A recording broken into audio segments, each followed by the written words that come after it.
Hello everyone, welcome to Sanmarga classes. ಸಂಖ್ಯಾ ಪದ್ಧತಿ ಅಧ್ಯಾಯದ 53ನೇ ಪ್ರಶ್ನೆಯನ್ನ ಗಮನಿಸಿ. ಈ ಕೆಳಗೆ ನೀಡಿರುವ ಹೇಳಿಕೆ ಸರಿಯೇ ತಪ್ಪೇ ಎಂದು ತಿಳಿಸಿ, ಕಾರಣ ಕೊಡಿ. ಸೊ 3ನೇ ಪ್ರಶ್ನೆ, ಪ್ರತಿಯೊಂದು ಅಭಾಗಲಬ್ಧ ಸಂಖ್ಯೆಯು ಸ್ವಾಭಾವಿಕ ಸಂಖ್ಯೆ ಆಗಿದೆ. ಈ ಹೇಳಿಕೆ ತಪ್ಪು. ಸೊ ಯಾಕಂದ್ರೆ ಸ್ವಾಭಾವಿಕ ಸಂಖ್ಯೆಗಳು ಧನಾತ್ಮಕ ಪೂರ್ಣಾಂಕಗಳಾಗಿವೆ. ಓಕೆ, ಸ್ವಾಭಾವಿಕ ಸಂಖ್ಯೆಗಳು ಧನಾತ್ಮಕ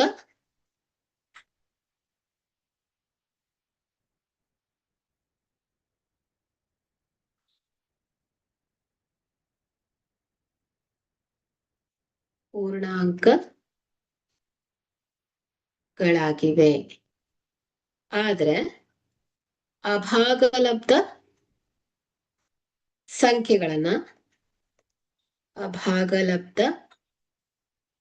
ಸಂಖ್ಯೆಗಳನ್ನು ಒಂದು ಭಿನ್ನರಾಶಿಯನ್ನಾಗಿ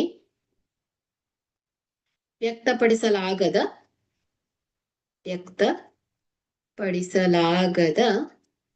ವಾಸ್ತವ